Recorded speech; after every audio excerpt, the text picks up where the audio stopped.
Hello there, people of the internet. So, you just got your first rifle. Odds are you picked up an AR-15.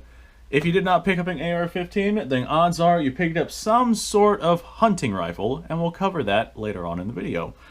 So if you got yourself an AR-15, then good job. If you do not have an AR-15, I recommend that you get one because these can be very easily swapped out in terms of calibers and customizations, and you could use this for defensive purposes or hunting purposes or whatever it is that you feel like using this for. Like, there's just a ton of different options. But went out, got your first one, probably doesn't have all the little setups and whatnot that we have here. It might be like a really bare bones AR. So let's go ahead and talk about it. You get it home, you get it out of the box. First thing you're gonna wanna do, you're gonna wanna oil it. Right here we have, dust cover. That was closed, now it is open. Now you have access to the bolt. If you don't feel comfortable taking your rifle apart, try to get as much oil in here as you can. Right here's your charging handle. Pull this back, oil all up in there the best that you can. Now, if you do feel like taking it apart or you are competent enough to be able to do so, it is very, very simple, very, very easy. You should not feel intimidated by it. There's two little pins right here on your receiver. You can see them kind of shiny right there. We're going to go ahead and just focus on the one that is on the back of the rifle. That right there just kind of pushes in from one side and oh, I just hit my camera, I'm sorry about that, and pulls out onto the other side, just like that right there. It should be captive unless you have a polymer lower receiver, in which case the pin might actually come out. That's fine. That is normal for these rifles. Then you can open this up, access all the bits on the inside. Right here, the bolt just kind of comes out the back just like that if you want to do a much more thorough lubrication of it. In my particular case, I use a dry lube. Link in the description. It works extremely well. But if you want to use a traditional wet lube or oil or something like that, by all means go for it. Lubing up your AR-15 out of the box is going to ensure that it is properly broken in while you are shooting it. If you get malfunctions, that is fine. A lot of your firearms have a break-in period. The first 200 rounds or so, the firearm is trying to work its way in, so that first 200 rounds that you put through your rifle, if you get a malfunction or two, that is okay. That's really not that much of an issue for that break-in period. After that, if you start having more and more malfunctions, you might have some kind of problem. Okay, so you got yourself your AR-15, and it has nothing on it. First thing, you probably have a magazine with it. Came with the magazine. Odds are it's going to hold 30 rounds of ammunition. 223 tends to come in 20-round boxes, so you might have to get a couple of them to be able to fill up your magazine. But normally it comes with 30 rounds of ammunition. In order to load your magazine, I'm doubtful that you have anything on stripper clips or guides or anything like that. If this is your first rifle, you're literally just going to push your rounds into the top, just like that, until you have all 30 rounds inside of your mag. So one thing that I do want to say, if you only have one magazine, I would highly recommend getting more, but we'll touch more on that here in a minute. Got your magazine, got your rifle, got it oiled. Now you're going to want to have some kind of way to be able to aim the rifle. In my particular case, I have both iron sights and an optic. They strap on to typically the top rail of your AR, like unless you have some kind of retro build or something like that, your AR is probably going to have a rail that looks kind of similar to what I have right here that you can stick your iron sights and optic on. You don't necessarily need the optic, you don't necessarily need the iron sights, but you need one or the other because you got to be able to aim your rifle. I recommend going with the iron sights if you are brand spanking new to the game, only because those are going to be a lot cheaper and a lot simpler and a lot less complicated than sourcing a good red dot that's going to hold zero and not give you problems and be a good option. If you do decide to go with a red dot and you want like your beginner tier red dots that you don't have to spend a lot of money on that you know are going to function semi-reliably, I recommend going with something that's like SIG produced, Like I actually have a SIG MSR, and it has served me extremely well. This particular one is by CV Life. This is around the same price point as the SIG. They tend to run about $80 to $100 depending on where it is that you pick them up. This right here is by no stretch of the imagination a professional grade red dot, but it does serve my purposes for going to the range, and I've done torture tests with this one right here. It has held zero very well, and it's just a really good little red dot. Or if you don't have the money to spend $80 to $100 on a fairly decent red dot that should serve your purposes, I picked up these aluminum front and rear sights for about 15 bucks. So that's going to be the much cheaper option, and like I said, less complicated. You don't have to do a bunch of research on what is and is not going to be good for a red dot. Or if you feel like going with the red dot option, like you could go either way here. I'm not going to sit here and tell you one is better than the other. They both have their pros and cons. So you got your rifle, she's lubed up, you got your magazine, got your ammo, got a way to aim it. Those right there are going to be your big essentials for your rifle setup. Now it kind of comes into what you're doing with your rifle. Most people who are getting AR are going to end up using it for defensive purposes in the event that they need to. I recommend getting yourself a white light to put on your rifle. In this particular case, this is just a cheapo Amazon special white light. I've had tons of people tell me that it's not going to last, and here I am several years later. This right here is rechargeable. It's got a USB Type-C charge port on it, and I've been using this as my coyote gun very successfully for like a while now. Like a while now. I actually have a Picatinny rail, what would you call it, adapter that straps onto these little bars right here, which are called M-LOK rails. You might have key mod rails. They are essentially the same kind of concept. They just look a little bit different.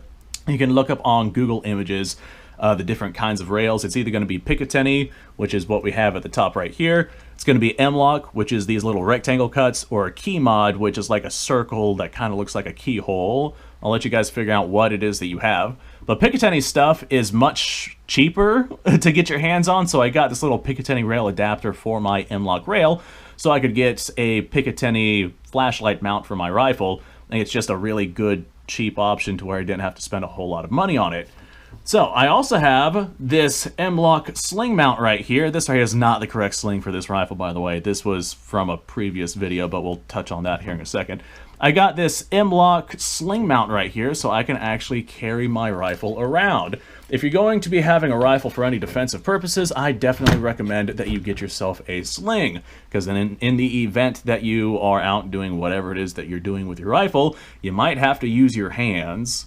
And it's a lot better having your rifle on your person via a sling or something like that than having to set it down and then do whatever it is that you're doing with your hands. So plan on that. Easiest way to compensate for that is just to throw a sling on your rifle.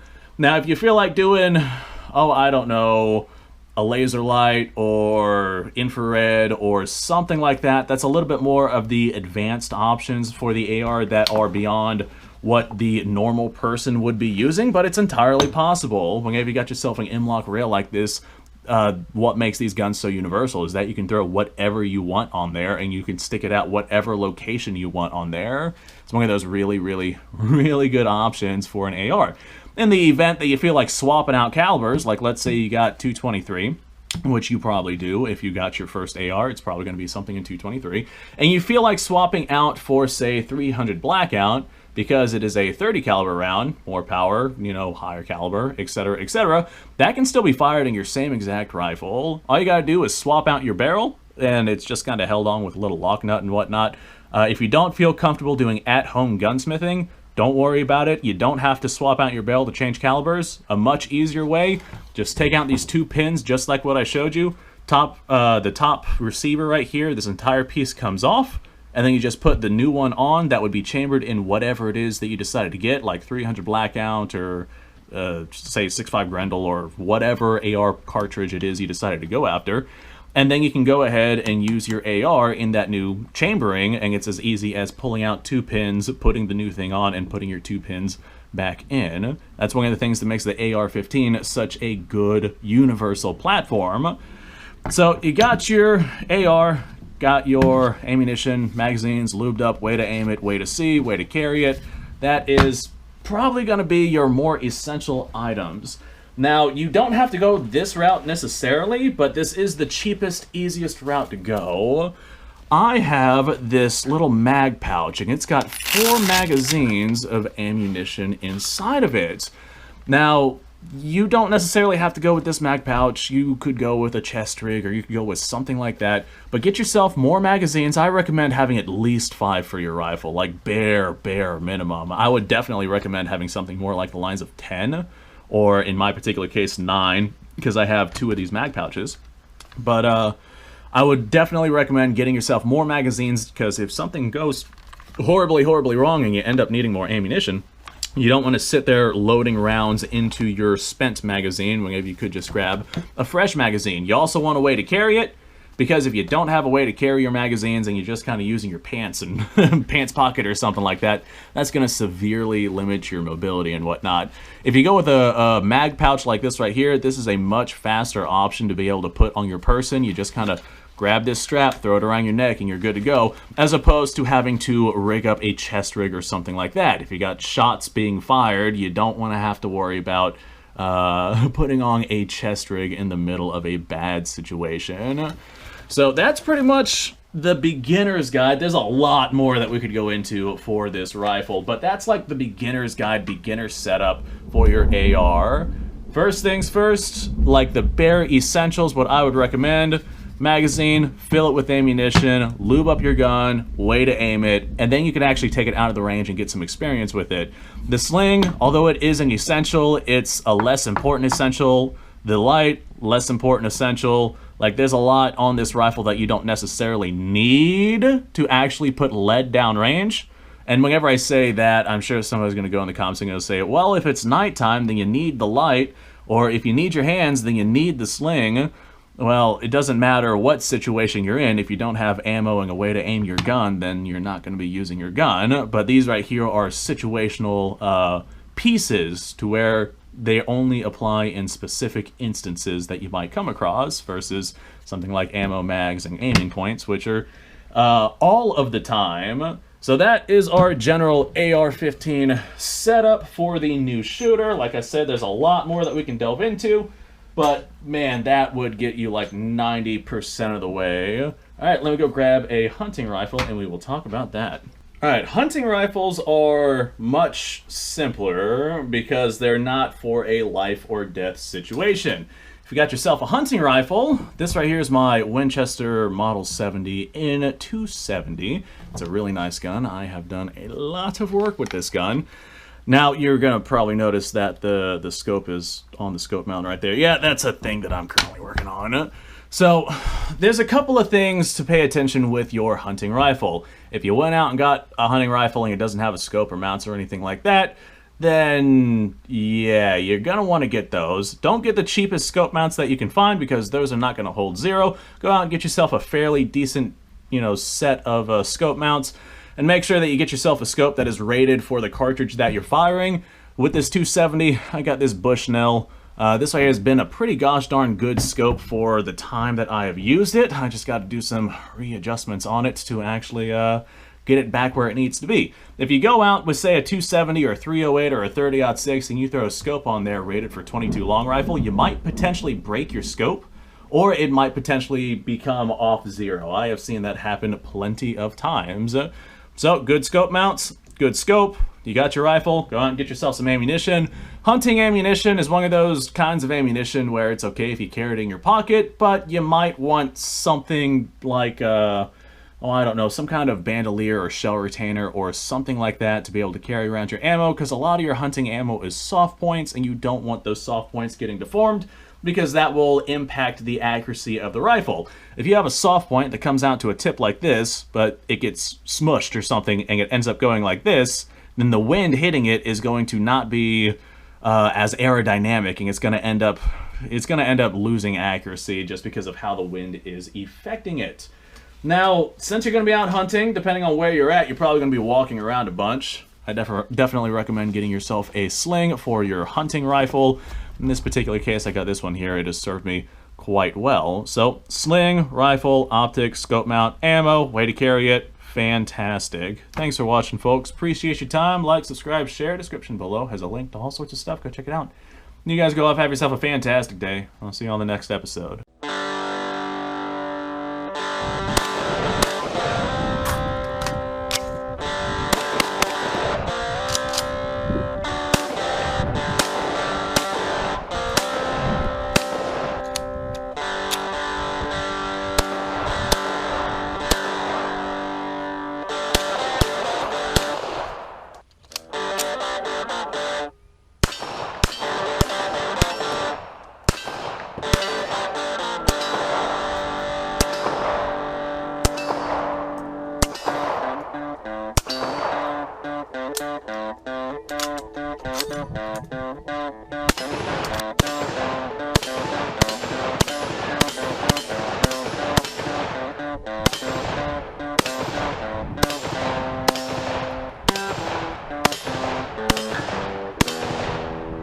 Been a little while since I've done this.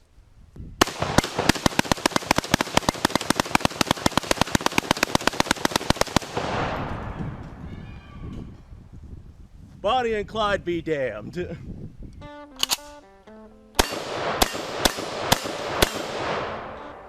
Poor man's Garrett.